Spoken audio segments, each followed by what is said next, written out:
All right, let's talk about something we all have but almost never really think about, that constant voice inside your head.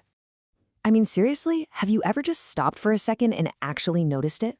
That narrator in your mind that is always on, it never shuts up, right? It just keeps going and going and going, commenting on this, worrying about that, planning the future, judging the past, everything. The spiritual teacher Michael Singer has this perfect kind of mind-bending way of putting it. He says, the moment you think to yourself, I don't really have a voice in my head, that's it. That's the voice we're talking about. See, it's totally inescapable. And that brings us to the central mystery we're going to dive into. Think about it. If there's a voice talking and you can hear it, well, that means you can't be the voice. You have to be the one who's listening to it. So who is that? Who are you? Let's try and figure this out. Okay, so to solve this big mystery, we've got to start by understanding the source of all that noise. Where does this voice, this constant narrator, even come from in the first place? Well, scientific research actually has a name for this narrator. They call it the agent self. And here's what's so fascinating. This self isn't something you're born with. It's not biological. Nope, it's a mental construction, like something we build over time. And it's all tied up in language and, you guessed it, our concerns about what other people think of us. So how do we build it? Well, kind of piece by piece, brick by brick. An experience comes along that's uncomfortable or painful, and we can't really handle it. So what do? We resist it. We try to push it down, shove it away. And on the flip side, when something awesome happens, we cling to it for dear life, desperate for it not to end. All of this stored, unfinished business, that becomes our personal mind.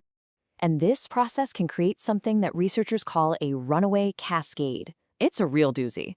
So let's say a situation triggers a negative feeling, maybe shame.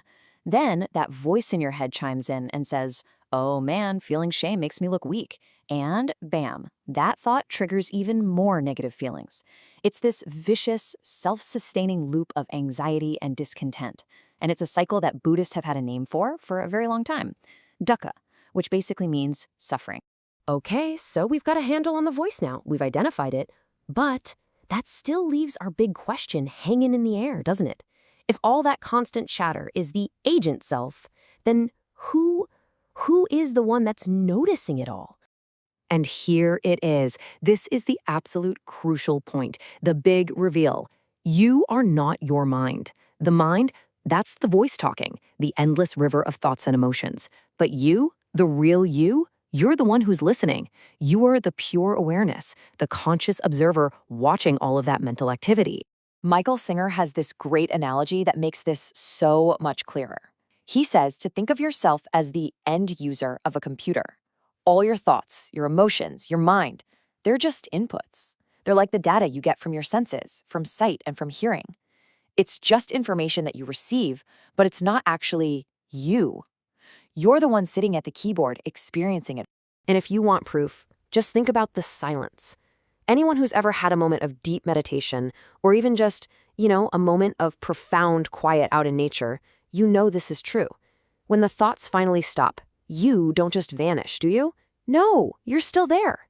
And like Singer says, it's this incredibly peaceful, beautiful state. That is your true nature. Okay, so this is all really fascinating stuff. But the big question is, what do we actually do about it, right? How do we stop being so tangled up in all the mind's drama? Well, turns out there is a path. And what's really cool is how it bridges ancient wisdom with modern science. Yeah, this is not just some spiritual idea anymore. Modern psychology is all over this. There's a whole field called acceptance and commitment therapy, or ACT for short, and they have a clinical term for this exact practice. They call it cognitive diffusion, and it's exactly what it sounds like, the skill of stepping back and just observing your thoughts instead of getting all caught up in them.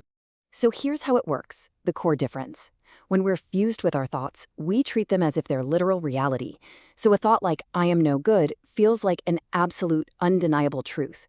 Diffusion, on the other hand, is the skill of creating just a little bit of space, of seeing that thought for what it is, just a thought. You reframe it. Instead of, I am no good, you say, I am having the thought that I am no good. See that? That tiny little shift changes everything. It strips the thought of its power. It's no longer some fact about who you are. It's just a little mental event you can observe. And this is where it all comes together so beautifully. Cognitive diffusion is basically the modern scientific framework for what spiritual traditions have been teaching for thousands of years. It is the practice of non resistance, it is the art of letting go.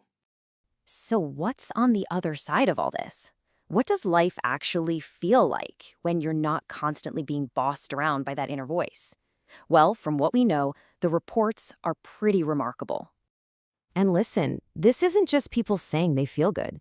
These are data-driven reports.